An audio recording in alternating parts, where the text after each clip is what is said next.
Okay.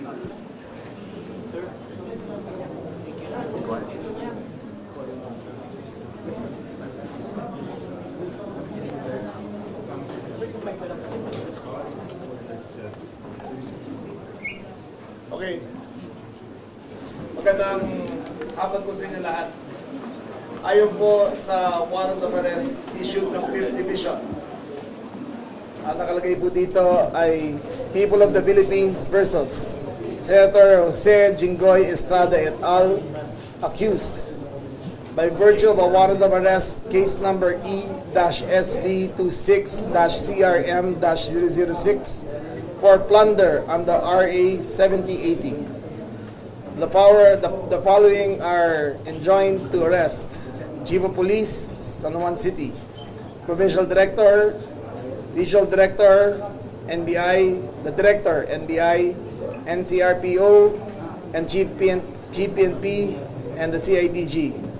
You are hereby to commanded to arrest Jose Jinggoy Pimentel Estrada, Manuel Manligas Bonoan, Denril Cesar Sages Cortuna, Manny Bumagat Blusan, Arthur Lobres Gonzalez, who stand charged above stated crime, and bring them therefore to the court to be dealt with the law and rule of court. Direct, no bail. Quezon City, Philippines, on 1st day of June 26, signed Honorable Zaldi V. Trespeses, Chairperson, Associate Justice. At approximately 3:30 p.m., I arrived at the Senate to implement the warrant of arrest. Wala nang pong maganap na nangyari. Sumama po si Jinggoy. Binasahan po siya ng Miranda rights niya kasama kanyang abogado. Naiintindihan niya. Tinanong sa kanya kung naiintindihan niya kung anong ang charges laban sa kanya. Sabi niya naiintindihan niya. Papaya pa siyang sumama dito sa CIDG, pinrocessed and arresto. Currently, 4 of the 5 2 are already in the Sandigan Bayan, 2 are on their way to the Sandigan Bayan on the 5th Division. Secretary Bonoan is on his way to the hospital because his hypertension was listed at 192/100. He will be kept there for an indeterminate amount of time before he stabilizes, and when the doctor says that he is fit to stand trial, then he will be brought to the Sandigan Bayan. Meanwhile, full security po siya, hindi po siya makakalabas at restricted access papunta sa kanya.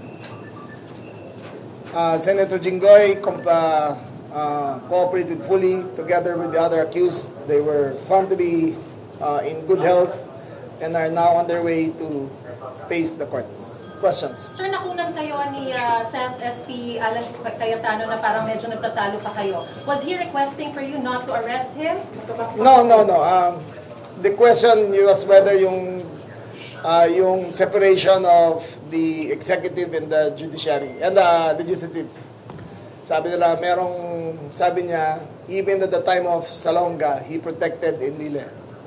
Ang sabi ko sa kanya, in a not very calm voice kasi umakit na, "Sir, I'm sorry, you lost that privilege when Bato escaped." Okay, next. So ano ibig sabihin? Wala yes. You honor yung ganong separation?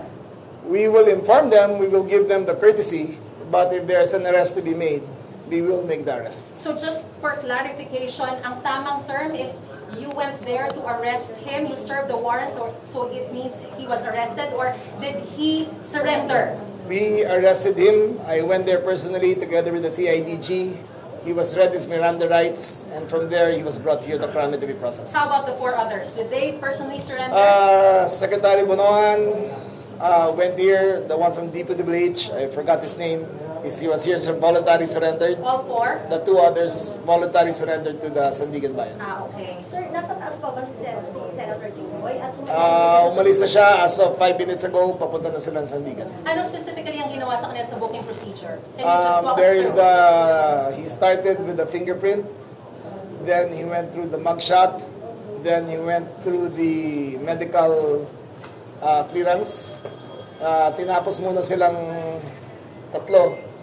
Nung natapos yung tatlo, dinicide na si Secretary Bonoan was not fit to go to the Sandigan, kaya diniretso muna siya sa hospital. Senator Jinggoy Estrada requested prior to this for a knee replacement surgery? No, Ano pinag-usapan ninyo? it was a concern of his. Pero sabi ko sa kanya, wala akong kapangyarihan dyan. Ang Sandigan Bayan lang ang pwede magsabi kung pwede siya mag-opera o hindi. Sir, si Senate President, bakit sumama hanggang dito? I think to show solidarity with Jinggoy, he said that sasamahan kita pre, and that's his exact words, sasamahan kita. Wala naman siyang other request, sir, maliban dun sa nakapagod.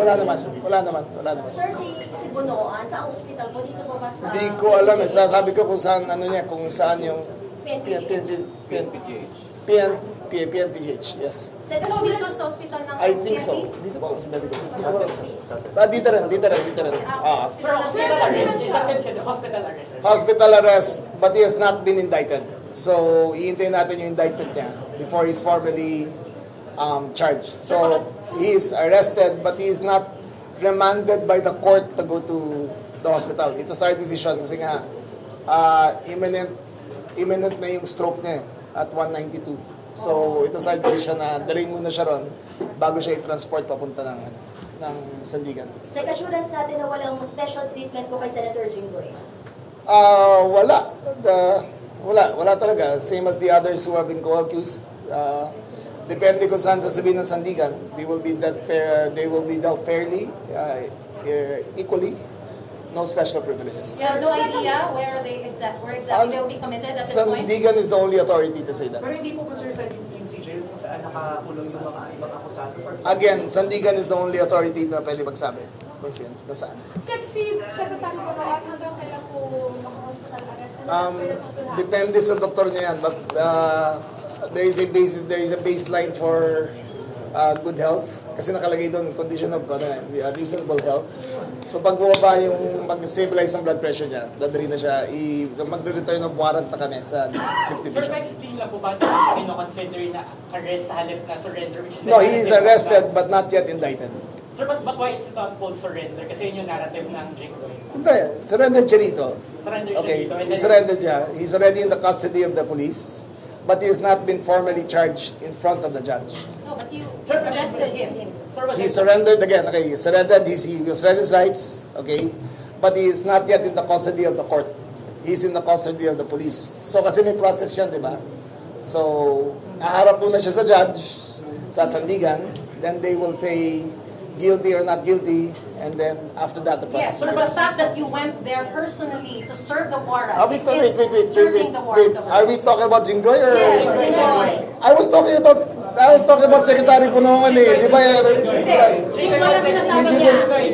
Okay, you didn't clarify. Before that, we were talking about Secretary Punoan. Okay. When you jumped, you didn't identify it was about I Jinggoy. said Jinggoy, sir. Oh, I'm sorry, I didn't hear. Okay, let's go back. Balik Kasi tayo. yung narrative, syempre, ng Jinggoy Cap. Balik tayo. Okay, we arrested him in the Senate. He was read his rights in the Senate. He acknowledged that having understood his rights, before he went to the rostrum, I warned him, sir, anything you say will be used against you. Sabi niya, yes, I understand. Sir, but just to follow up, bakit po siya hindi natin kino-consider yung narrative niya na surrender? Because di ba he held a Well, press that's his, conference. you can makikita niyo naman sa video that he was read his rights in the Senate.